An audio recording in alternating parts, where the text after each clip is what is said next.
Building my brand, the power of we starts with me.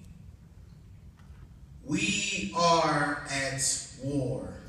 If you were born after 1995, you're classified as Generation Z. We have an army coming at us, but this army doesn't involve deadly airstrikes or nuclear warheads. The weapons of mass destruction that they are using are keystrokes, tablets, and texting. We are at a war with technology. Generation Z is classified as mature, self-directed, and resourceful. We need to build ourselves up to fight back and win this war. I myself am not perfect, and I too have fallen victim to this war.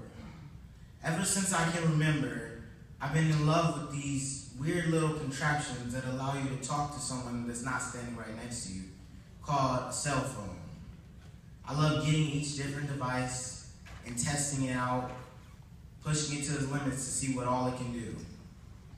There was always one particular device that caught my eye, the Apple iPhone.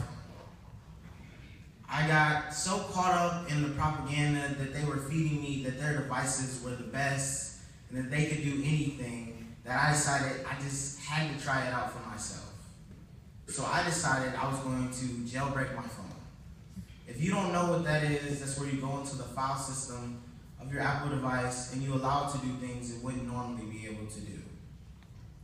It was pretty nice, and it does come with some nice perks, but in the process, I corrupted my mom's phone number. So if one of you Jack and Jill mothers tried to call my mom a couple of months ago, you might have gotten an error message like, "The number you called is temporarily out of service." I think it was back in like the 80s or something.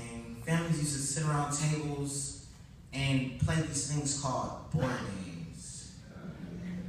There's this one in particular that my parents sometimes mentioned to me. I think it was called Scrabble? No, that can't be right. Scrabble, yeah. They used to sit around the table and just talk. They didn't have phones or anything. It sounds pretty weird, but they were happy, so I guess they survived. I'd like to share with you some information from Steve Jobs that I think applies to our situation as Generation Z very well. Your time is limited, so don't waste your time living someone else's life, and don't let the opinions of others drown out your own voice. I hope that by giving this speech, I've started the movement for us to get out of the matrix of our devices and come together and be stronger as Generation Z and win this war.